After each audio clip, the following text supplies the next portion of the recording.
कहानी की शुरुआत होती है हजारों साल पहले, जब इजिप्ट के पिरामिड भी नहीं बने थे। उस समय खांडक नाम का एक देश था जहां लोग राजा के आदेश पर चलते थे। लोग चाहते थे कि खांडक देश हमेशा दुनिया का सबसे ताकतवर देश बने। लेकिन जब ऑक्टन नाम का राजा गद्दी पर बैठा तो सब बदल गया। वो अपनी सेना से लोगों पर जुल्म करता था और उसे अपने समय का सबसे क्रूर राजा कहा जाता था।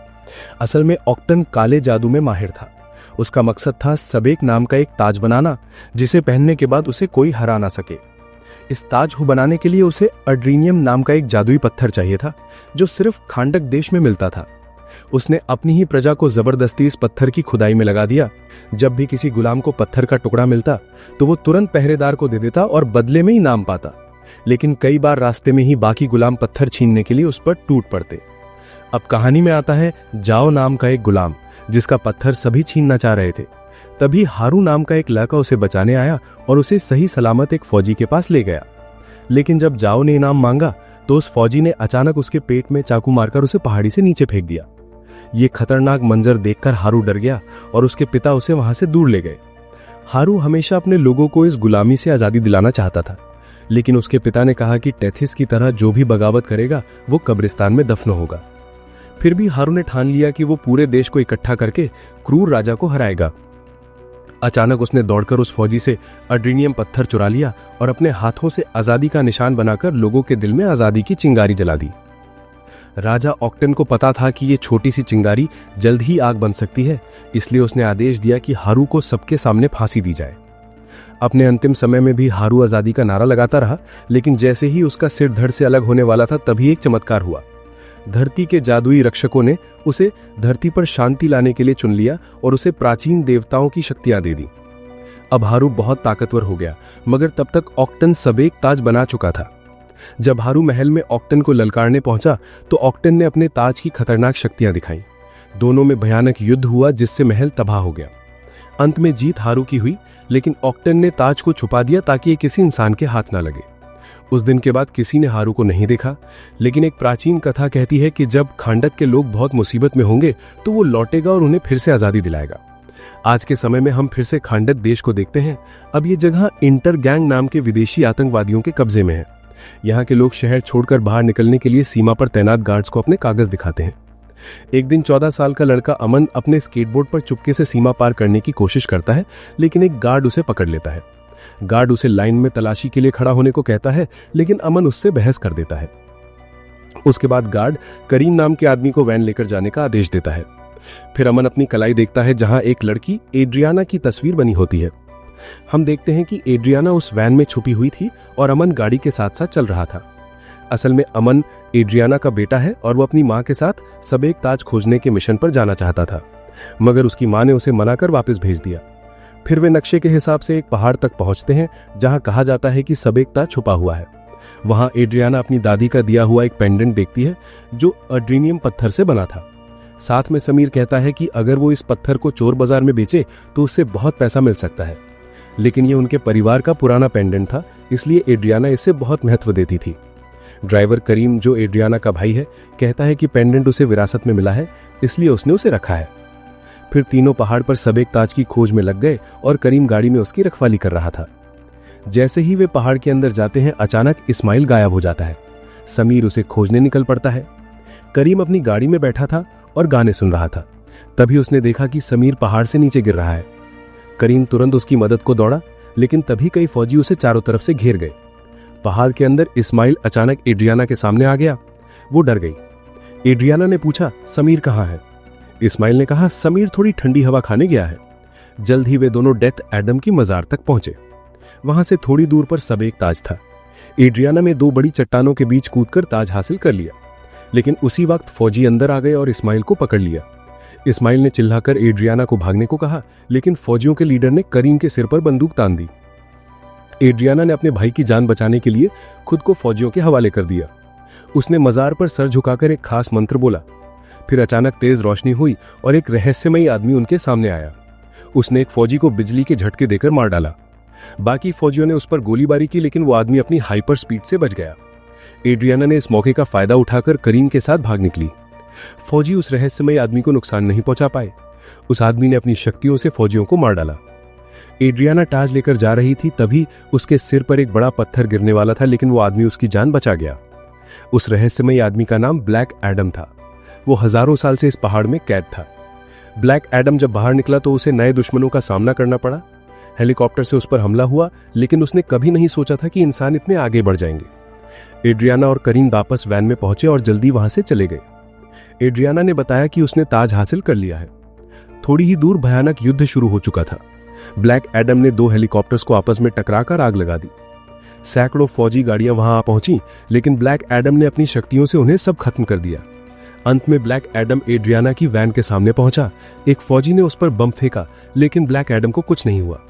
ब्लैक एडम ने उस फौजी को भी मार डाला और थोड़ा जख्मी होकर वहां से चला गया। करीम ने राहत की सांस ली, लेकिन तभी ब्लैक एडम जख्मों के कारण वापस आया। इस्माइल अब भी पहाड़ में था। उसे अपने ग्रुप के मेंबर का फोन आया।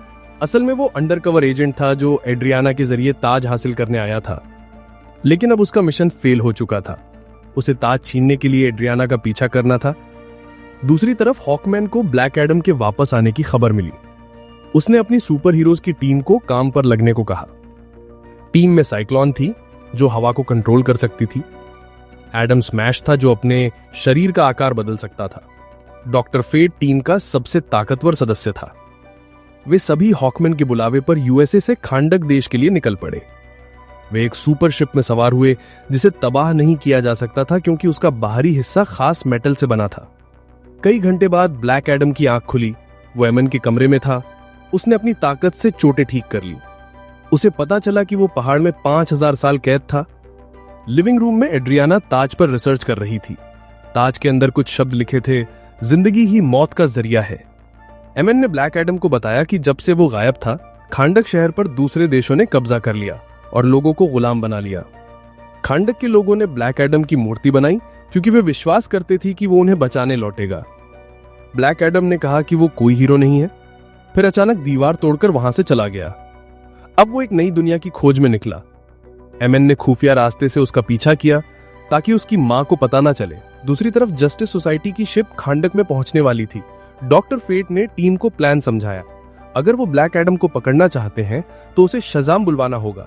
ऐसा करने से उसकी सारी शक्तियां खत्म हो जाएंगी। एमन ने भागते हुए फौजी का रेडियो चुराया और मैसेज भेजा कि खांडक का चैंपियन लौट आया है। फौजियों ने उसका पीछा किया, लेकिन एमन स्केट बोर्ड पर भाग निकला। उसने हाथों से एक ट्रायंगल बनाकर ब्लैक एडम को सिग्नल दिया। कुछ ही पलों में फौजियों ने एमन को पकड़ लिया। उसकी मां उसे बचाने आई। एड्रियाना ने गार्ड्स को समझाकर एमन को छुड़ाया, लेकिन फौजियों को पता चला कि वो भी वांटेड क्रिमिनल है। वो भागने लगी। तभी ब्लैक एडम उसे बचाने पहुंचा। एक गार्ड ने ब्लैक एडम के सिर पर लोहे का सरिया मारा। ब्लैक एडम ने उसे दूर हवा में फेंक दिया। फौजियों ने उस पर गोलीबारी की, लेकिन ब्लैक एडम ने एक एक करके उन्हें खत्म कर दिया। जब वो 2 दुश्मनों को लेकर हवा में उड़ा, तब जस्टिस सोसाइटी की शिप उसके सामने आ गई। ब्लैक एडम ने फौजियों को आसमान से नीचे फेंक दिया। हॉकमैन ने उनकी जान बचाने के लिए शिप से कूदकर अपना सूट एक्टिवेट किया। वो दोनों फौजियों को लेकर सुरक्षित जमीन पर लैंड हुआ। इतनी बहादुरी का कोई फायदा नहीं हुआ, क्योंकि ब्लैक एडम ने उन फौजियों पर बिजली गिराकर उन्हें खत्म कर दिया। कुछ ही पलों में डॉक्टर फेट वहां आया और उसने ब्लैक एडम से कहा कि वो खुद को उनके हवाले कर दे। लेकिन ब्लैक एडम ने कहा कि वो पहले एक गुलाम था और अब वो भगवान के रूप में पैदा हुआ है, इसलिए वो किसी के सामने झुकेगा नहीं। डॉक्टर फेट ने उस पर हमला किया और अपने दिमाग से चारों तरफ 5000 साल पुराने शहर का भ्रम पैदा किया, ताकि ब्लैक एडम का ध्यान भटक जाए। ब्लैक एडम ने अपने शहर को देखकर चौंक गया। तभी हॉकमैन ने मौका देखकर उस पर जबरदस्त वार किया। गुस्से में ब्लैक एडम ने हॉकमैन को बिजली के झटके दिए और उसे हवा में ले जाकर पीटा। फिर डॉक्टर फेट बीच में आया और ब्लैक एडम को जमीन पर गिरा दिया। अब साइक्लोन और एडम स्मैश ने हमला किया। साइक्लोन ने हवा में जबरदस्त बवंडर बनाया और लोहे के सरियों से ब्लैक एडम पर हमला किया, लेकिन ब्लैक एडम इस हमले से बच गया। फिर डॉक्टर फेट ने दोबारा उसे पकड़ने की कोशिश की। साइक्लोन और हॉकमैन ने मिलकर आखिरी हमला किया। ब्लैक एडम गुस्से में लाल हो गया और अपनी सारी शक्तियां एक साथ दिखाकर सभी दुश्मनों को हरा दिया। ब्लैक एडम को लगा कि उसने जीत हासिल कर ली है, लेकिन एडम स्मैश ने भारी मुक्के से उसकी हड्डियां तोड़ दी। ब्लैक एडम ने उठकर एक ही मुक्के में एडम स्मैश को बेहोश कर दिया। लोग खुशी से ब्लैक एडम की जीत के नारे लगाने लगे। फिर ब्लैक एडम वहां से चला गया। डॉक्टर फेट ने अपनी टीम से कहा कि कोई भी ब्लैक एडम का पीछा ना करे, क्योंकि वो जानता था कि उनमें से कोई भी ब्लैक एडम को हरा नहीं सकता। डॉक्टर फेट अपनी टीम के साथ एड्रियाना के पास गया। उसने एक सपने में देखा था कि सेबेक का ताज एड्रियाना के पास है। एड्रियाना ने कहा कि उसके पास कोई ताज नहीं है। इस बीच जस्टिस सोसाइटी की टीम और ब्लैक एडम के युद्ध के दौरान एमन ताज अपने बैग में लेकर भाग गया था। एड्रियाना ने हीरोज की टीम के साथ ब्लैक एडम के महल जाने का फैसला किया। प्राचीन कथा के मुताबिक 5000 साल पहले ब्लैक एडम इसी महल में अपने लोगों को आजाद कराने गया था, लेकिन जब जस्टिस सोसाइटी के सदस्यों ने कहा कि वो बदला लेने गया था तो उसकी शक्तियां उसके नियंत्रण से बाहर हो गईं और महल तबाह हो गया। धरती के जादुई रक्षकों ने कहा कि वो शक्तियां इस्तेमाल करने के लायक नहीं है, इसलिए उसे मजार में कैद कर दिया गया। 5000 साल बाद एड्रियाना ने उसे फिर से आजाद किया। एड्रियाना हीरोज की टीम के साथ ब्लैक एडम के सामने पहुंची और ब्लैक एडम ने उनकी बात सुनने का फैसला किया। उधर अमिन घर पहुंचा और देखा कि इस्माइल जिंदा था, जिससे उसे बहुत हैरानी हुई। अचानक इस्माइल ने उस पर बंदूक तान दी। खुलासा हुआ कि इस्माइल एक गद्दार था जो ताज चोरी करने आया था। इस्माइल ने अमन और करीम को धमकी दी और अपना बैग मांगा। करीम ने इस्माइल पर हमला किया क्योंकि वो ताज उसे नहीं देना चाहता था।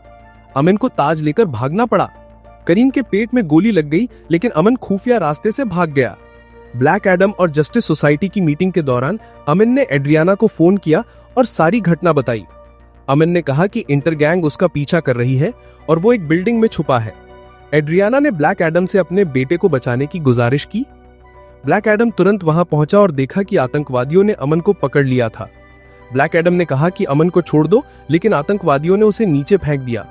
ब्लैक एडम ने अमन को बचा लिया। ब्लैक एडम बाकी गुनहगारों को मारने निकला। तभी इस्माइल अमन के सर पर बंदूक रखकर उसे अपने साथ ले गया। इस्माइल ने अमन का बैग खोला और ताज पूछा। अमन कुछ नहीं बोला। इस्माइल ने अमन को बंदी बना लिया। ब्लैक एडम को जब पता चला तो वो गुस्से में आग बबूला हो गया। इस्माइल ने अमन को उड़ने वाली मोटरसाइकिल के ट्रंक में छिपा रखा था। अमन ने अपनी मां को फोन किया और बताया कि इस्माइल ने उसे कैद कर लिया है। जस्टिस सोसाइटी भी अमन को बचाने के मिशन पर निकल पड़ी। ब्लैक एडम एक एक करके मोटरसाइकिल्स की तलाशी ले रहा था और दुश्मनों का सफाया कर रहा था। तब हॉकमैन ने उसे लोगों की जान लेने से रोकने की कोशिश की, लेकिन ब्लैक एडम इसी के आदेश मानने वाला नहीं था। आखिरकार ब्लैक एडम ने आखिरी मोटरसाइकिल की भी तलाशी ली और कहा कि अमन उसमें नहीं है। असल में इस्माइल ने मोटरसाइकिल्स पर अपने आदमियों को ब्लैक एडम का ध्यान भटकाने के लिए भेजा था, जबकि वो खुद अमन को लेकर एक ट्रक में फरार हो गया था। डॉक्टर फेट एड्रियाना के घर पहुंचा क्योंकि उसे पता था कि ताज वहीं छुपा हुआ है। वहां उसने देखा कि करीम गोली लगने से घायल था और जमीन पर पड़ा था। करीम की हालत नाजुक थी और उसे लगा कि शायद अब वो मर जाएगा, लेकिन डॉक्टर फेट ने उसे शांत होने को कहा। डॉक्टर फेट को भविष्य दिख सकता था और उसने कहा कि करीम आज नहीं मरेगा, बल्कि बिजली के झटके से मारा जाएगा। करीम को यह सुनकर आराम मिला, लेकिन उसे शायद इलेक्ट्रिशियन का काम छोड़ना पड़ेगा। करीम का इलाज शिप में शुरू हुआ। एड्रियाना डॉक्टर फेट को देखकर हैरान हो गई। फेट ने उसे भरोसा दिलाया कि वो और उसकी टीम अमन को ढूंढ निकालेंगे। कुछ ही समय बाद ब्लैक एडम और हॉकमैन वहां आए। वे अपने साथ इंटरगैंग के 2 गुंडे लेकर आए ताकि डॉक्टर फेट उनका दिमाग पढ़ सके, लेकिन ब्लैक एडम ने उन्हें उठाकर आसमान में हजारों फीट ऊपर ले जाकर नीचे फेंकने की धमकी दी। फिर अपने सवालों के जवाब पाने के बाद भी ब्लैक एडम ने उन्हें नीचे फेंक दिया। हॉकमैन ने उन्हें गिरने से बचाया। ब्लैक एडम का मन उन्हें मारने का था, लेकिन हॉकमैन ने उस पर हमला कर दिया। लड़ाई इतनी जोरदार हुई कि पूरा घर तबाह हो गया। अचानक हॉकमैन की मुक्का मारने की कोशिश में सबक ताज ब्लैक एडम के हाथ में आ गया। अंत में ताज मिलते ही सभी ने मिलकर काम करने का फैसला किया ताकि ताज की ताकत से अमन को बचाया जा सके। वे अपने मिशन पर निकल पड़े। डॉक्टर फेट को भविष्य में दिखा कि आने वाले युद्ध में हॉकमैन की मौत हो जाएगी। फेट ने कहा कि जल्द ही उन्हें एक दूसरे को अलविदा कहना होगा। कुछ समय बाद वे अल हदीद दिया पहाड़ों तक पहुंचे। उन्होंने ऐसा प्लान बनाया जिससे अपनी टीम की जान बच सके। समय आने पर ब्लैक एडम ने वहां जबरदस्त हमला किया, जिसमें सैकड़ों सिपाही मारे गए। फिर उसका सामना इस्माइल से हुआ, लेकिन वह उस पर हमला नहीं कर सकता था क्योंकि इस्माइल के पास एड्रेनियम से बना सुरक्षा कवच था। बाकी टीम भी वहां पहुंच गई। एड्रियाना ने अपने बेटे अमन के सिर पर बंदूक देखी। उसने ताज इस्माइल को दे दिया ताकि उसकी जान बच सके। आखिरकार सबक ताज पाने वाला राजा ऑक्टन का आखिरी वंशज निकला। अब वो ताज लेकर खांडक का अगला राजा बनने को तैयार था। उसने सबक ताज पर लिखा मंत्र पढ़कर सुरक्षा कवच बंद किया और अमन पर गोली चला दी, पर समय पर ब्लैक एडम ने अपनी सुपर स्पीड से अमन को गोली लगने से बचा लिया। इस बीच ब्लैक एडम का गुस्सा फिर बेकाबू हो गया और पूरा पहाड़ तबाह हो गया। खुशकिस्मती से जस्टिस सोसाइटी के सुरक्षा कवच ने एड्रियाना और अमोन की जान बचाई। अब अमोन को जल्द से जल्द इलाज के लिए ले जाना होगा। एडम्स मैच को इस्माइल के जल चुके शरीर का ताज मिला और उसने उसे शिप में ले आया। हॉकमैन ब्लैक एडम के पीछे गया और देखा कि ब्लैक एडम महल के सामने अपने बेटे हारू की मूर्ति देख रहा था। धरती के जादुई रक्षकों ने हारू को दिव्य शक्तियां दी थी ताकि वो लोगों को आजादी दिला सके, पर हारू बार बार जीत रहा था तो राजा ऑक्टन ने उसके माँ बाप को बंदी बना लिया। जब हारू के पिता को मौत के घाट उतारना था तो हारू ने अपनी सारी शक्तियां उन्हें दे दी और उनकी जान बचाई। पर हारू को नहीं पता था कि आज उसका आखिरी दिन था, क्योंकि दूर से एक तीर सीधा हारू के दिल में लगा और उसकी मौत हो गई। ये देखकर उसके पिता डेथ एडम जानता था कि उसका बेटा उसके बार बार बेकाबू होने पर खुश तो नहीं होगा, इसलिए ब्लैक एडम ने अपनी सारी शक्तियां छोड़ने का फैसला किया। ब्लैक एडम ने अपनी सारी जिम्मेदारी हॉकमैन को सौंप दी। उसने वादा लिया कि शक्तियां छोड़ने के बाद वो कभी शज़ाम शब्द नहीं बोलेगा, क्योंकि बिना शज़ाम कहे ब्लैक एडम अपनी शक्तियां दोबारा नहीं पा सकेगा। हॉकमैन उसे पानी के नीचे एक लैब में ले गया। वहां एमिलिया हारकोर्ट नाम की साइंटिस्ट और उसकी टीम के हवाले किया। एमिलिया ने वादा किया कि अब ब्लैक एडम से एक भी शब्द नहीं निकलेगा। वहां कई और खूंखार लोगों को भी कैद किया गया था। इसी बीच शिप के मर्ग में इस्माइल की लाश में अजीब हलचल हो रही थी। डॉक्टर फेट को बार बार एक ही झलक दिखाई दे रही थी, जिससे वो परेशान था। उसका डर था कि अगर हॉकमैन मर गया तो जस्टिस सोसाइटी खत्म हो जाएगी। इधर एड्रियाना को यकीन नहीं हो रहा था कि उन्होंने इतनी आसानी से इस्माइल को कैसे हरा दिया। उसे ताज पर लिखा मंत्र याद आया, जिंदगी ही मौत का जरिया है। लेकिन मरने से पहले इस्माइल ने उल्टा मंत्र पढ़ा था, मौत ही जिंदगी का जरिया है। एड्रियाना ने ताज को उल्टा किया, तभी उसे एहसास हुआ कि उल्टा मंत्र सच हो जाएगा। इस्माइल का प्लान था कि ब्लैक एडम उसे मार दे ताकि वो मरने के बाद फिर से जिंदा हो सके और खांडक की गद्दी पर कब्जा कर सके। ताज अचानक गायब हो गया। समुद्र की गहराइयों से सबेक जाग उठा। हॉकमैन ने उस पर मिसाइल से हमला किया, पर सबेक ने उनकी शिप तबाह कर दी। जस्टिस सोसाइटी ने मिलकर सबेक को गद्दी पर बैठने से रोकने का फैसला किया। हॉकमैन और साथियों ने सबेक को जख्मी किया। जब सबेक ने हमला किया तो वो बेहोश हो गया। डॉक्टर फेट को पता चला कि उसकी भविष्यवाणी सच हो रही है।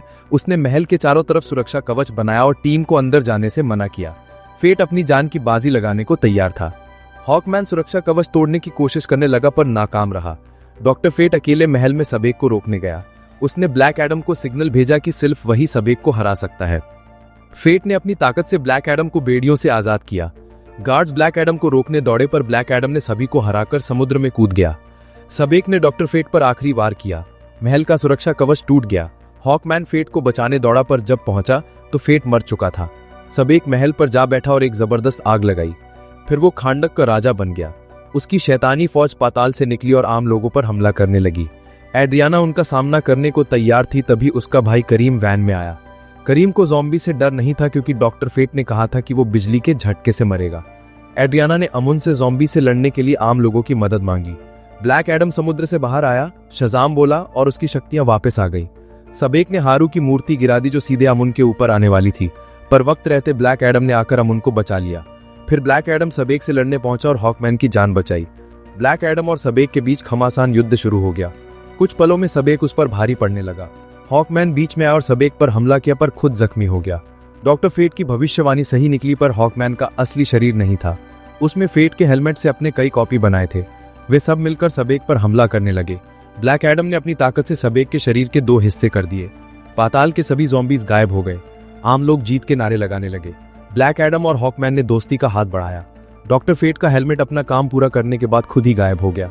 जस्टिस सोसाइटी ने ब्लैक एडम को पकड़ने का मिशन छोड़ दिया, क्योंकि उसने सभी की जान बचाई थी। टीम यूएसए लौट गई। ब्लैक एडम खांडक के सिंहासन पर बैठा। लोगों ने उसे राजा बनाकर देश चलाने को कहा।